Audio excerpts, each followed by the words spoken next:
इसके बाद हमारा नया आर्टिकल है कैपेसिटेंस। पोटेंशियल एनर्जी के बाद एक तरीके से बिल्कुल ऑल टुगेदर नया कॉन्सेप्ट है। इसमें सबसे पहला आर्टिकल है हमारे पास electrostatics of a conductor. Electrostatics of a conductor. अभी कंडक्टर के अंदर क्या हो रहा है,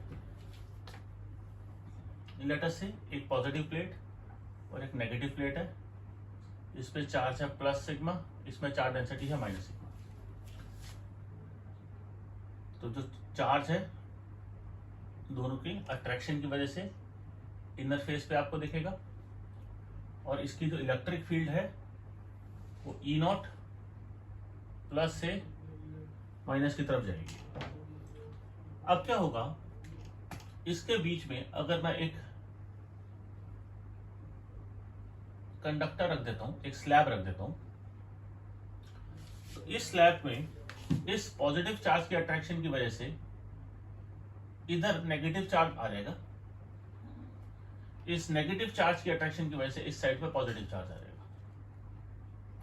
ये चार्ज डेंसिटी इस वाले चार्ज डेंसिटी के बराबर होगी, क्योंकि कंडक्टर है, कंडक्टर के पास एक्सेस अमाउंट ऑफ इलेक्ट्रॉन्स होते हैं अपने चार्ज को एक्वायर करने के लिए। अब इस प्लस से इस माइनस की तरफ भी equal amount of electric field मिलेगी। ये दोनों इलेक्ट्रिक फील्ड्स एक दूसरे को कैंसिल आउट करेगी, और कंडक्टर के बीच में नेट इलेक्ट्रिक फील्ड जो है वो जीरो होगी। तो इलेक्ट्रिक फील्ड जो है वो सिर्फ इस रीजन में यहां से जाएगी और यहां से बाहर। अभी मैं इसके अंदर ऐसा कह सकता हूं, क्योंकि जब ये अट्रैक्शन हुई इस पॉजिटिव इस नेगेटिव की, इस नेगेटिव इस पॉजिटिव की, तो ये चार्ज सारा का सारा सरफेस पे आ गया। कंडक्टर के अंदर चार्ज ही नहीं है, no charge resides inside the conductor, तो इसके अंदर इलेक्ट्रिक फील्ड भी जीरो है। या मैं दूसरी इसकी इलेक्ट्रिक फील्ड जीरो की एक्सप्लेनेशन ऐसे भी दे सकता हूं कि जो एक्सटर्नल फील्ड है उसको इंड्यूस फील्ड 100% कैंसिल आउट कर रही है, जिसकी वजह से इलेक्ट्रिक फील्ड जीरो है। तो पहला पॉइंट है नेट इलेक्ट्रिक फील्ड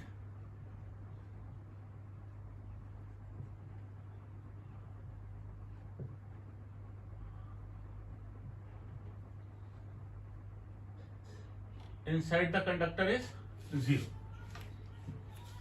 दोनों तरीके से एक्सप्लेनेशन है। मैं एक्सप्लेनेशन इसको ऐसे भी लिख सकता हूं, because charge inside the conductor is zero. जो भी चार्ज है वो बाहर की तरफ ही सरफेस पे ही होता है। या मैं इसको ऐसे भी कह सकता हूं कि इलेक्ट्रिक फील्ड इस जो हमारी एक्सटर्नल इलेक्ट्रिक फील्ड है is completely cancelled out by induce electric field. दूसरी एक्सप्लेनेशन इसकी ऐसे भी दे सकता हूं, external electric field is completely cancelled out by induce electric field. दूसरा पॉइंट मैं इसको ऐसे कह सकता हूं, चार्ज, ये ध्यान से समझना, inside the conductor is zero only after attainment of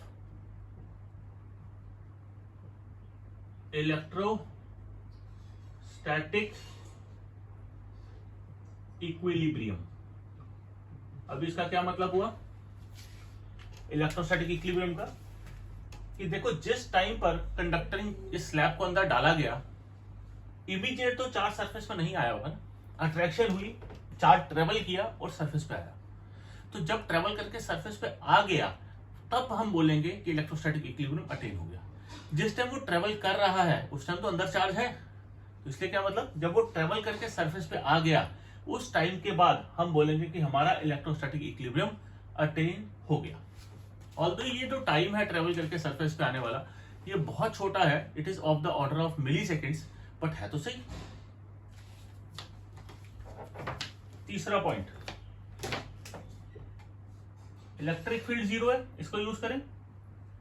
E is equal to minus dV by D R, और अगर ये जीरो है, इससे आप क्या क्रक्स निकालते हो, differentiation of a constant is zero, तो इसका मतलब potential is constant, V is same everywhere, potential, the value of potential is same everywhere inside the conductor, कहीं भी कोई भी पॉइंट ले लो, उसके अंदर पोटेंशियल की वैल्यू सेम होगी, कांस्टेंट होगी।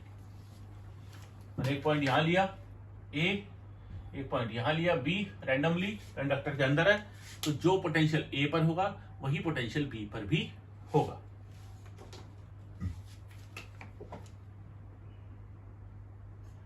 फोर्थ पॉइंट,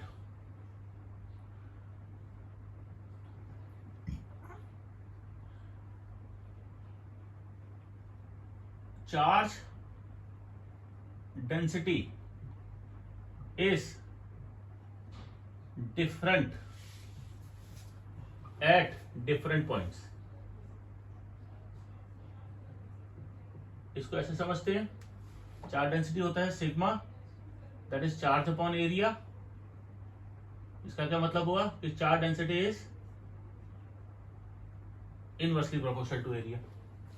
अभी जितना ज्यादा एरिया होगा उतनी कम चार्ज डेंसिटी होगी।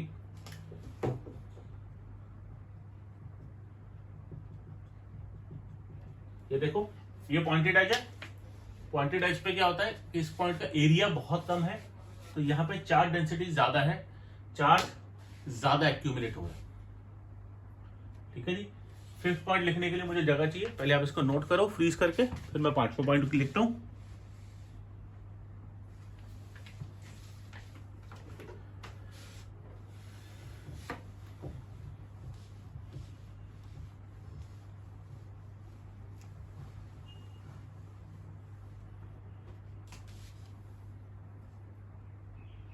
फिफ्थ पॉइंट क्या है, electric field near the surface of a conductor,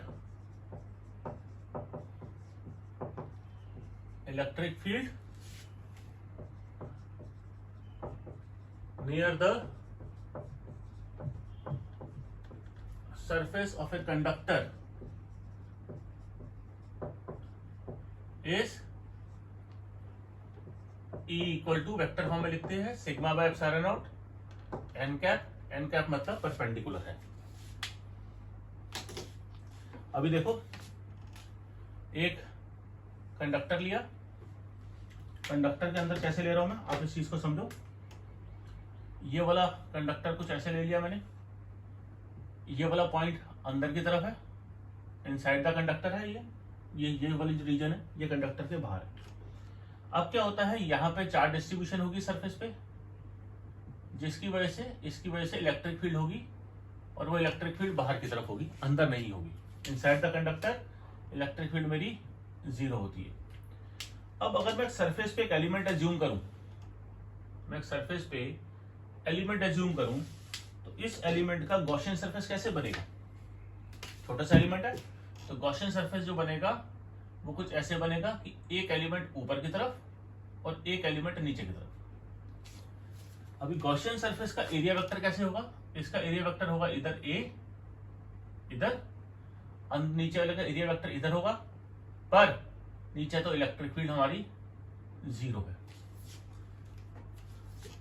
इस छोटे से सरफेस को पिल बॉक्स बोलते हैं।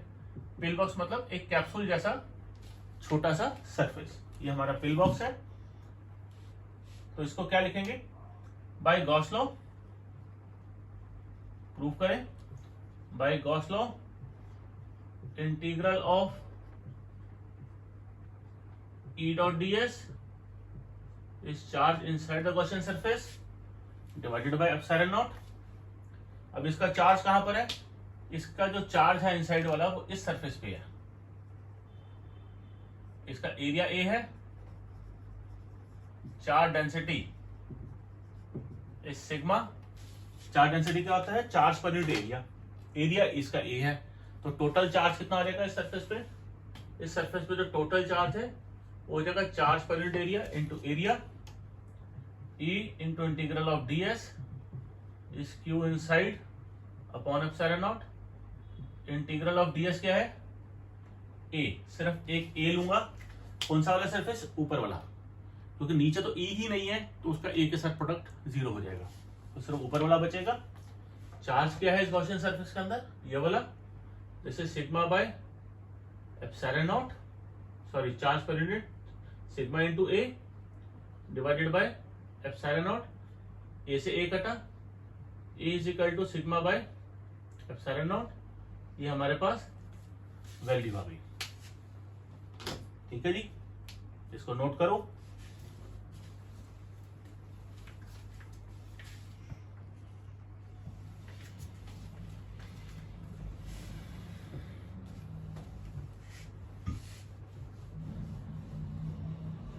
नेक्स्ट पॉइंट देखें, electric field lines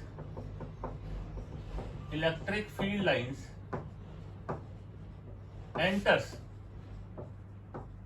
and leaves the surface of a conductor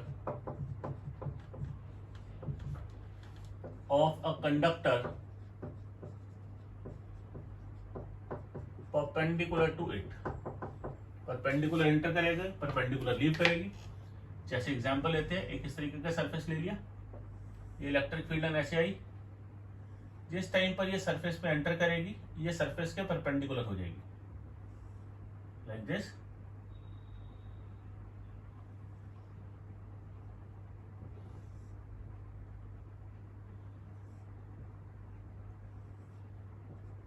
तो एंटर भी परपेंडिकुलर करेगी, लीव भी परपेंडिकुलर ही करेगी। ठीक है जी, नोट करो इसको। इसके बाद एक छोटा सा आर्टिकल और है फैराडेज केज का, ये 6 पॉइंट हो गया। नेक्स्ट हमारे पास आर्टिकल है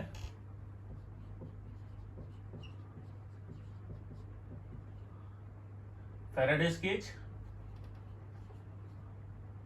या electrostatic shielding.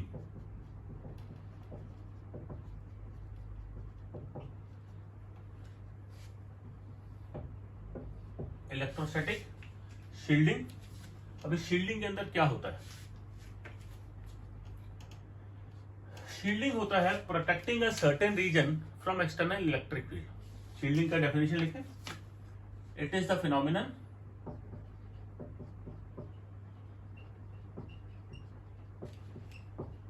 of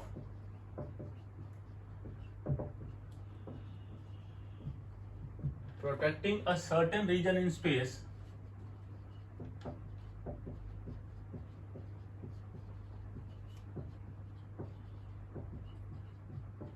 from external electric field।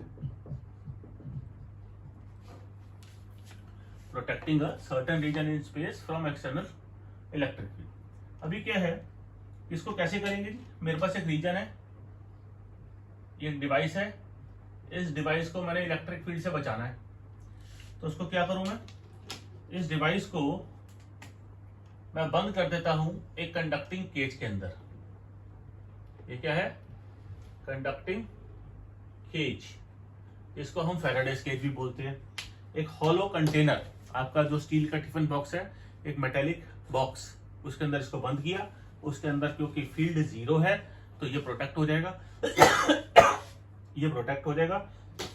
अंदर इलेक्ट्रिक फील्ड जीरो है, इलेक्ट्रिक फील्ड अंदर इफेक्ट ही नहीं करेगी। बाहर से कोई फील्ड आएगी भी तो ऐसे आई, ऐसे निकल गई, अंदर इलेक्ट्रिक फील्ड जीरो।